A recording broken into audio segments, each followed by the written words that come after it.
Skirmish Season 8 kicked off this weekend, and on the Blitz side of it, we know who the big hitters in the room are that might be able to make it to at least Week 1 or Week 2 before they get LL'd out.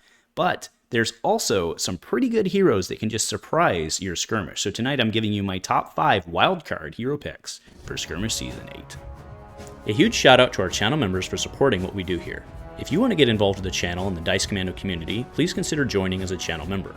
Remember, these videos are only possible with your support. You can show that support with a like, a subscribe, and by leaving us a comment and sharing your feedback. Community first, and go Commando.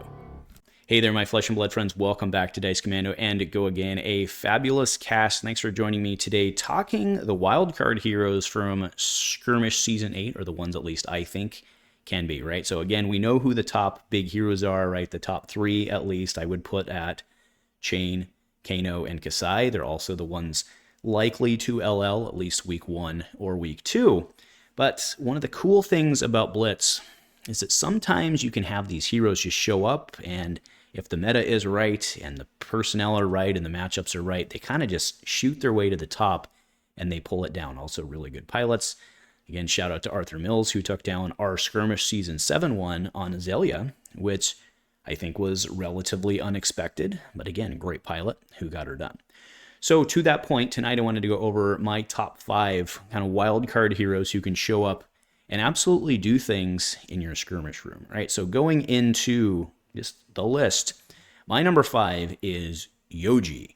Specifically, right, Fatigue Yoji. I don't even really know if there is an aggro Yoji out there, and if there is, probably you should play Bravo for the Dominate. Now, we're talking Yoji for Fatigue, right? This guy's a tank. I think the largest challenge that I actually think he's very good. He's a deck I get a lot of reps with. The largest challenge I think he has is actually getting through a whole field without someone taking it to time, right? I think that's a very real risk for him. I want to give a shout out. There was someone, I believe there was someone in the Asiatic regions who won like 4 of them, like himself, through Skirmish Season 7 on Yoji. I'm blown away that happened. They must play super fast and be super honorable over there, so shout out to that. But again, I think it's tough for him to get through, but he can absolutely fatigue almost anybody. Almost anybody. And if you're a DC channel member, you've been seeing my videos about him and you've seen my list and you're familiar with how much I love Yoji. But it's no secret that he got points last time and he can show up and get points this time. And I think people have gotten better with him. I'm confident people have gotten better with him. Right, my number 4 pick. That's right, my number 4 pick. Benji. Benji, Andrew. Why Benji? He hasn't done anything. Well, he picked up some cards in Outsiders, and he picked up some cards in the Round the Table set.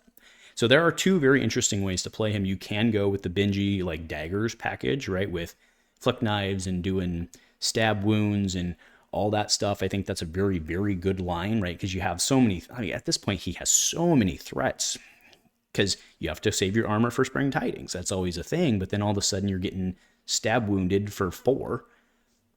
That sucks, right? And actually they can make it more if they flick knife, right? So they could go stab, hit, attack action, flick knives. That's 3 hits. So your stab wound's actually hitting for 5. That's pretty cool. And by that point, again, you're saving your armor. You haven't thrown your armor. Well, that stinks. The other line he has is the Kitties package. There's some pretty good kitty stuff that came out around the table, kind of to round that out a little bit. You now have, I forget it off the top of my head, but you now have the one that if you end the chain actually throws a damage on you. Plus, again, remember he's got all of his stuff that we saw from Everfest that makes him a huge hit.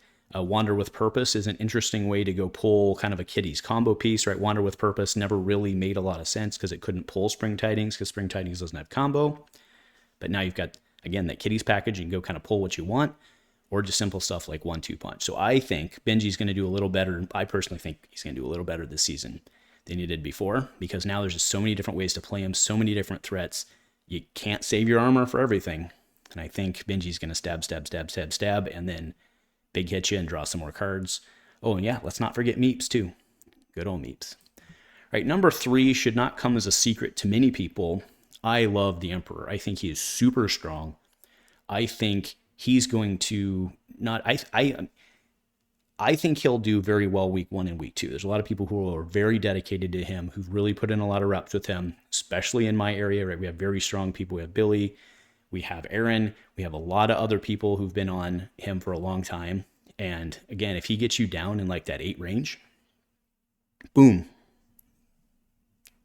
sayonara.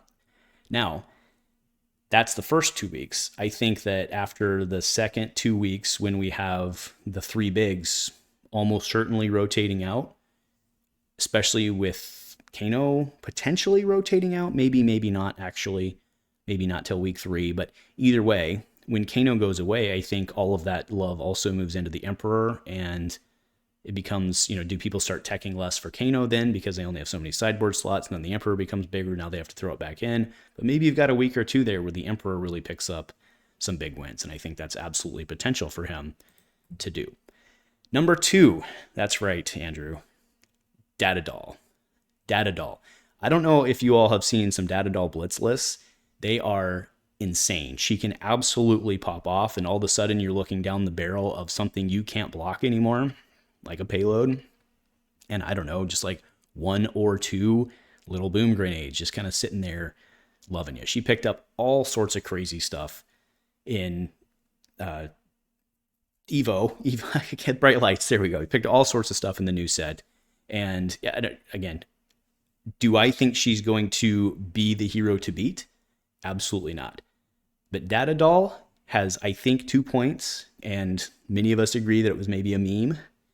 But I think she's going to get points that she legit earns, because she's just going to show up. Someone's going to be able to go 5-6 rounds in a row without having a bad variability game and just pop off and bring down some LL points for Data Doll. So if you sit down versus a Data Doll, you better make sure you're blocking very intelligently and keeping those D-reacts in arsenal. That's all I can say, because she can do things. And you might not even be able to stop it. All right, last, my number 1 spot. That's right. The Leviathan herself. I am super impressed with some of the Levia Blitz decks. And this is not like a joke. This is not like a randomness pop-off thing. I'm super impressed with some of the Levia Blitz decks that I've seen. I mean, aside from the fact that she can sit down with the 6 armor, which is like legit no joke in this format. I mean, that's part of the reason Chane is so good, is in the right case he can sit down with that. But she has that. She doesn't necessarily need to worry about the blood debt as long as she can keep the momentum and the pressure on. She picked up some really nasty Art of War, Slithering Centipede, whatever plays, right? Not whatever, those 2, and then there's other ones as well. She's got Graveling Growl on there, of course, and all of a sudden you're staring down the barrel of a Blood Rush, Bellows, Art of War, stab, stab, stab, and by stab, stab, stab, I mean big attack, claw. And you're like, oh, well, I was at 18 health, and now I'm at 3, and I have no cards in hand, and she gets to come at me again. Very impressed with some of those decks out there. I absolutely think she's pulling down significant points. I think she's going to do very well. I'm not going to hazard a win rate, because who the heck knows until the season starts. But I have a lot of faith in her ability to do very well this season. Anyway, so those are my top 5 surprises. And again, I want to throw it out there. It's Blitz. You have a good pilot show up with a well-tuned deck. Doesn't matter who it is, they can do very well, and I think that's really cool. So I'm very curious. Let me know, who are you going to show up? Who's your wild card? Who are you scared S-list to run up against? And so again, look at this. It's a very diverse field of heroes. You go anywhere from Yoji Fatigue to under the unblockable Benji to just come at you in your face disgustingness Levia. Anyway, let me know what you're thinking, folks. Thanks for joining. Go Commando.